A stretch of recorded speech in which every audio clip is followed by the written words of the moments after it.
السلام علیکم ورحمۃ اللہ وبرکاتہ۔ Welcome back my YouTube channel. امید کرتی ہوں آپ لوگ خیریت سے ہوں گے۔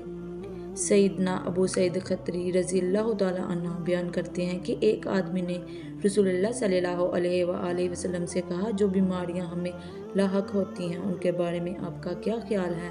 آپ صلی اللہ علیہ وآلہ وسلم نے فرمایا، اس کی موت تک یہ گناہوں کا کفارہ بننے والی ہے۔ میرے باپ نے کہا، اگرچہ وہ بیماری معمولی ہو؟ آپ صلی اللہ علیہ وآلہ وسلم نے فرمایا، اگرچہ وہ کانٹا ہو یا اس سے بڑی کوئی چیز۔ یہ سن کر میرے باپ نے اپنے حق میں یہ بد دعا کر دی کہ اس کی موت تک بخار اس سے جدا نہ ہو، لیکن وہ بخار اس کو حج و عمرہ، جہاد فی سبیل اللہ اور باجماعت فرضی نماز سے مشغول نہ کر دے۔ پس اس کے بعد جس انسان نے میرے باپ کو چھوا، بخار کی حرارت پائی، یہاں تک کہ وہ فوت ہو گئے۔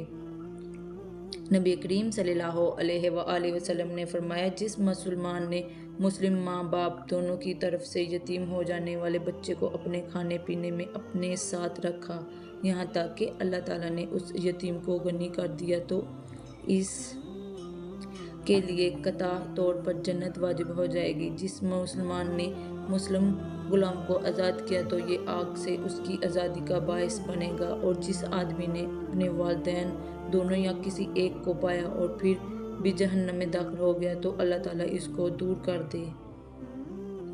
اگر آپ لوگوں کو میری ویڈیو پسند آئی ہو تو لائک، شیئر اور سبسکرائب کرنا مت بھولیے گا، اور بیل آئیکن کا بٹن کلک کر دیں کیونکہ اسلامی ویڈیو آپ لوگوں تک پہنچے، تاکہ اسلام زیادہ سے زیادہ پھیلے۔ شکریہ۔